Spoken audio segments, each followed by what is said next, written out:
All right, buckle up, because we're diving deep into the Cipher of Eden by Matt Borne today. We've got excerpts from the audiobook, and let me tell you, I am hooked. This isn't just some adventure story. This thing grapples with some seriously big questions, about faith and ambition, and the stuff maybe humanity just shouldn't mess with. You hit the nail on the head with that shouldn't mess with part. What gets me right away is how Bourne uses real historical and religious figures. I mean, we're talking King Solomon, the Testament of Solomon. He doesn't just name drop them, they're like woven into the very DNA of the story. It's like he's blurring the lines between what we think we know and what might be hidden, Yeah, just below the surface. exactly. And speaking of blurred lines, let's talk about Dr. Sarah Kensington. This woman, she's a brilliant archaeologist, but there's this almost reckless, hungry edge to her pursuit of the unknown. Oh yeah, she's definitely driven. Makes you think about those real-life archaeologists, the ones who risk it all for that one big discovery. And that hunger, that's what kicks off the whole story. It's her relentless pursuit of this ancient archway buried deep beneath Jerusalem. Covered in these strange symbols, right? Right. And that's what draws some seriously unwanted attention her way. It's like Bourne is saying, hey, sometimes the most dangerous thing isn't the discovery itself. It's the act of seeking it out. Whoa, I like that. It's not just what's hidden, but the digging, the uncovering. Okay, so we've got this mysterious archway, then boom, enters Father Anthony Miller. This Jesuit scholar, he's been deep in the Testament of Solomon. And he's convinced, mind you, that this archway is a portal to the Garden of Eden. Talk about a clash of worldviews. Right. It's that classic conflict, faith versus science, but with some really interesting twists. Yeah. You've got Sarah, she's grounded in empirical evidence, scientific analysis, all that. And then Father Anthony, he's coming at it from ancient scriptures and prophecies. And that tension between their viewpoints, it's not just some plot device. It becomes a driving force that propels the whole narrative. And it makes us, as listeners, confront those questions too. How do we reconcile faith and reason? Is there room for both? Especially when you're faced with something as extraordinary as, well, a possible gateway to Eden.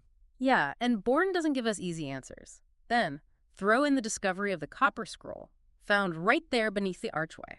Okay, so we're talking an ancient artifact. Yes. With an insanely complex cipher, and it supposedly holds the key to, get this, activating the gateway. Imagine, this ancient scroll covered in mysterious symbols, and it could unlock something beyond our comprehension. This is where things get really interesting, because this discovery sets off a chain reaction. Big time. All of a sudden, we meet the Guardians of Eden. Secret society, sworn to protect the secrets of the archway, no matter what. They're ruthless, they operate in the shadows, and they will do anything to keep those secrets hidden. Anything. It reminds me of real-world conspiracies, The lengths people will go to for power, for control. Oh, absolutely. And it adds this whole other layer of intrigue because their motives are complex. They're not just straight-up villains. Not at all. They believe they're protecting something vital, something dangerous, if it falls into the wrong hands.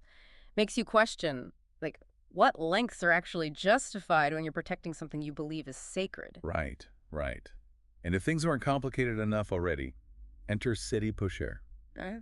charismatic French antiques dealer.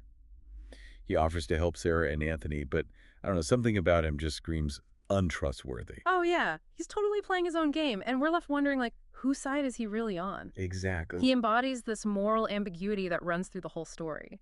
Can someone with, let's say, questionable motives actually be helpful? Can we trust our gut when everyone seems to have some hidden agenda? Bourne keeps us guessing the whole time. He does. He does. And then we've got Cardinal Agathon, high-ranking Vatican official, and he is also after the cipher. But his ambition, it runs way deeper than just historical curiosity. He believes he can use this power, the cipher's power, to bring the church back to its former glory, even if it means unleashing something truly terrifying. What's scary about Cardinal Agathon is his complete and utter conviction. He really believes he's doing God's will, even as he's orchestrating murders and plotting to control a power that could reshape reality. Makes you think about the dangers of blind faith, how good intentions can get twisted to justify some really horrible actions. Yeah. And to get what he wants, he's got an assassin, this ice-cold character who eliminates anyone in his way. Just a stark reminder that in the pursuit of power, some people will cross any line. And this sets the stage for the race to decipher the cipher. Sarah and Anthony, they team up. And they're not just racing against time, they're trying to navigate this web of secrets and betrayals. Every step forward brings them closer to unraveling the mystery, but it also puts them in more and more danger. It's like they're caught in this whirlwind, right? Ancient symbols, secret societies, powerful figures, all fighting for control. You can feel the tension, and you're left wondering, can knowledge be a weapon? And if so, who's going to wield it? Yeah, who's going to wield it? So, picking up where we left off, Sarah and Anthony are in this desperate race against Cardinal Agathon. They've got to decipher the Copper Scroll, but they've also got to stay one step ahead of his assassin. It's like they're trying to solve this ancient puzzle, and the stakes couldn't be higher. Absolutely. The clock is ticking, and they know the Cardinal's closing in. They need to figure out his plan before it's too late. Their search takes them to, of all places, Rome. The heart of the Catholic Church. Makes sense. Right. They're hoping to find some answers hidden in the Vatican's vast archives. But let me tell you, navigating those corridors of power, it's no walk in the park. They need help, and they find it in this, well, a rather unexpected ally. Let me guess, someone on the inside. Exactly. Brother Marcello, a Vatican scholar who seems sympathetic to their cause. Brother Marcello, huh? I feel like he represents that inner struggle within the church itself. He sees the corruption, that thirst for power driving Cardinal Agathon, and it clashes with his own faith, his own desire for truth. You got it. And he's willing to risk everything, his position, his safety, to help Sarah and Anthony. He even guides them into the Vatican secret archives, a place shrouded in mystery and, forbidden knowledge. Just picture it. Rows and rows of ancient texts holding secrets guarded for centuries. I mean, talk about stepping into a time capsule. Right. And what they find there is, well, shocking. They uncover evidence of this hidden sect within the early church.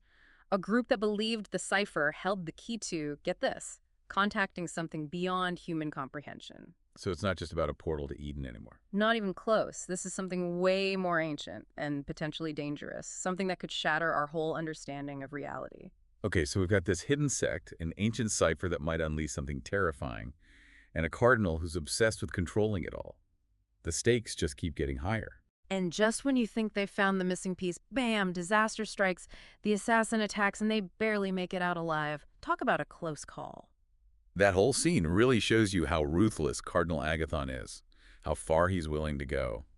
But there's a twist, right? You bet there is. In all the chaos, they're saved by one of the Guardians of Eden. No way! The enemy becomes the protector. Talk about unexpected. It makes you question everything.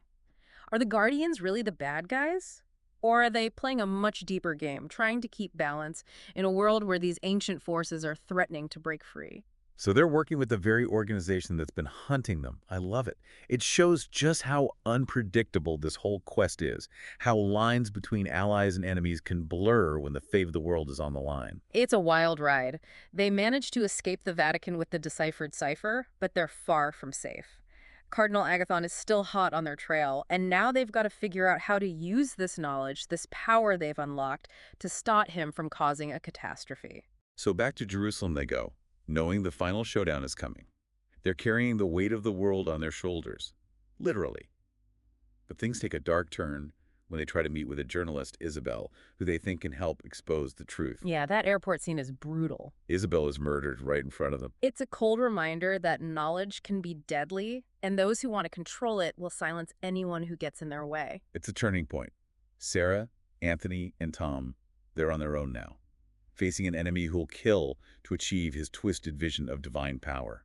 A desperate situation, no doubt. But then, just when all hope seems lost, the Guardians of Eden, they reappear. What? Again? And this time, they're not there to capture them. They're there to join forces. Whoa. This alliance, this unlikely team of archaeologists, a priest, and this ancient order, all united against a common enemy who's basically threatening to destroy reality. Amazing. It all leads to the final showdown. Okay, so last we left off, Sarah, Anthony, and Tom, they're facing off against Cardinal Agathon, right? Right there under the Temple of Solomon.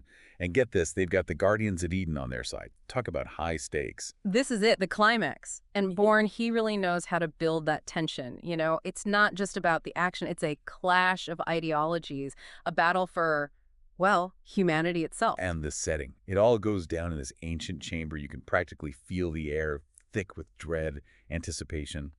Sarah, Anthony, the Guardians, They're facing off against the cardinal and his assassin, those flickering torches, casting all these crazy shadows. Bourne's descriptions, they're so vivid. You feel like you're right there with them in this underground world. All this history, all these secrets.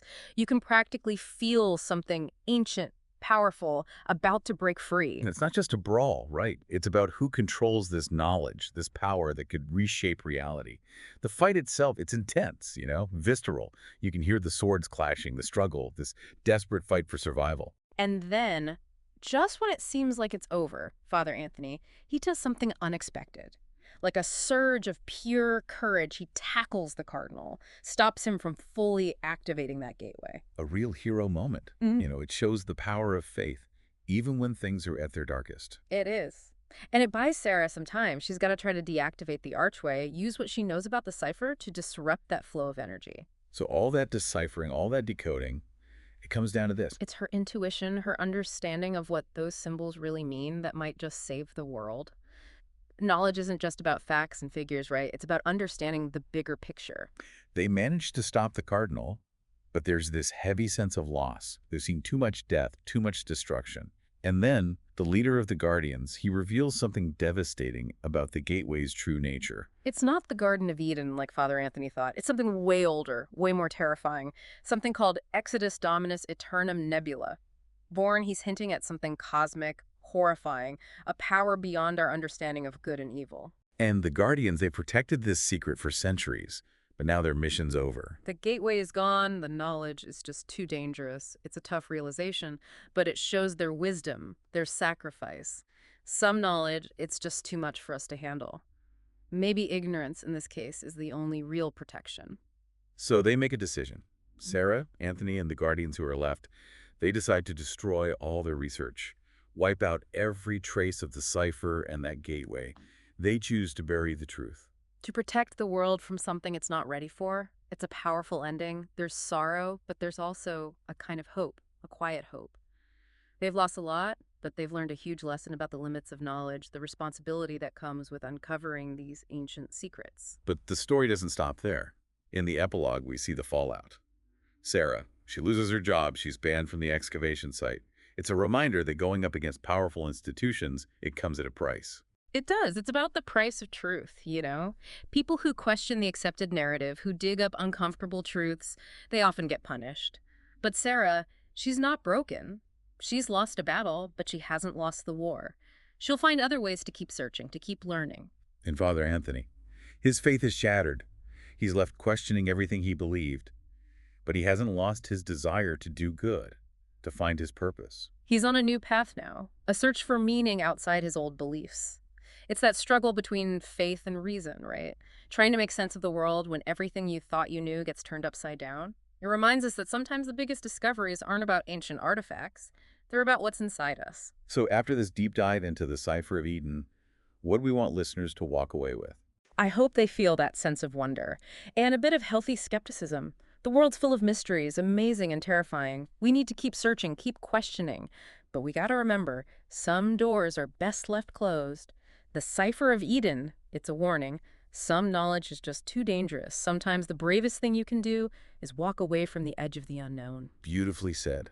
The Cipher of Eden is a wild ride, a story about faith, ambition, and the consequences of messing with secrets that should stay buried.